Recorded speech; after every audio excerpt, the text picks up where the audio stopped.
Second Chronicles chapter 9. Hear the word of the Lord. Visit of the Queen of Sheba. Now, when the Queen of Sheba heard of the fame of Solomon, she came to Jerusalem to test him with hard questions. Having a very great retinue and camels bearing spices and very much gold and precious stones. When she came to Solomon, she told him all that was on her mind. And Solomon answered all her questions. There was nothing hidden from Solomon which he could not explain to her. And when the Queen of Sheba had seen the wisdom of Solomon, the house that he had built, the food of his table, the seating of his officials, and the attendance of his servants, and their clothing, his cupbearers, and their clothing, and his burnt offerings, which he offered at the house of the Lord, there was no more spirit in her. And she said to the king, the report was true, which I heard in my own land of your affairs and of your wisdom. But I did not believe the reports until I came and my own eyes had seen it. And behold, half the greatness of your wisdom was not told me. You surpass the report which I heard. Happy are your wives. Happy are these your servants, who continually stand before you and hear your wisdom. Blessed be the Lord your God, who has delighted in you and set you on his throne as king for the Lord your God. Because your God loved Israel and would establish them forever, he has made you king over them, that you may execute justice and righteousness. Then she gave the king 120 talents of gold, and a very great quantity of spices and precious stones. There were no spices such as those which the Queen of Sheba gave to King Solomon.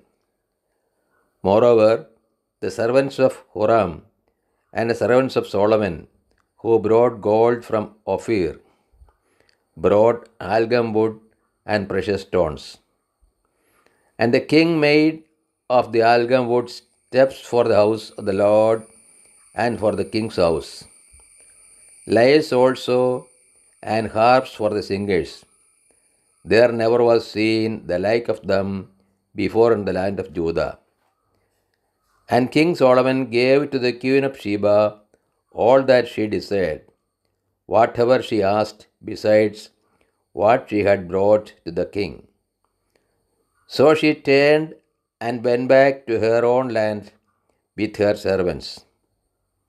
Solomon's great wealth. Now the weight of gold that came to Solomon in 1 year was 666 talents of gold, besides that which the traders and merchants brought. And all the kings of Arabia and the governors of the land brought gold and silver to Solomon. King Solomon made 200 large shields of beaten gold. 600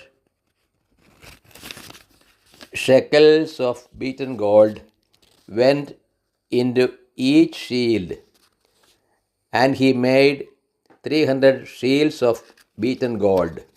300 shekels of gold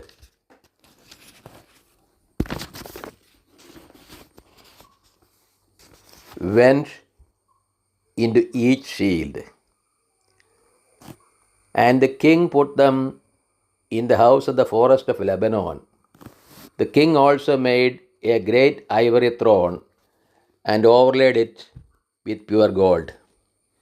The throne had 6 steps and footstool of gold, which were attached to the throne, and on each side of the seat were armrests and 2 lions standing beside the armrests, while 12 lions stood there, one on each end of a step on the 6 steps.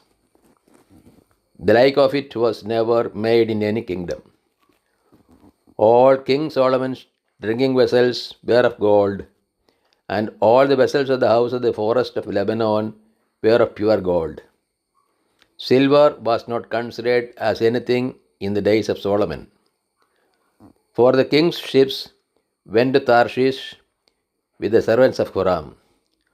Once every 3 years, the ships of Tarshish used to come bringing gold, silver, ivory, apes, and peacocks. Thus King Solomon excelled all the kings of the earth in riches and in wisdom. And all the kings of the earth sought the presence of Solomon to hear his wisdom, which God had put into his mind. Every one of them brought his presents, articles of silver and of gold, garments, myrrh, spices, horses, and mules, so much year by year. And Solomon had 4,000 stalls for horses and chariots, and 12,000 horsemen, whom he stationed in the chariot cities and with the king in Jerusalem. And he rolled over all the kings from the Euphrates to the land of the Philistines and to the border of Egypt. And the king made silver as common in Jerusalem as stone, and cedar as plentiful as the sycamore of the Shephelah. And horses were imported for Solomon from Egypt and from all lands. Death of Solomon. Now, the rest of the acts of Solomon, from first to last, are they not written in the history of Nathan, the prophet, and in the prophecy of Ahijah, the Shilonite, and in the visions of Iddo, the seer, concerning Jeroboam, the son of Nebat? Solomon reigned in Jerusalem over all Israel 40 years.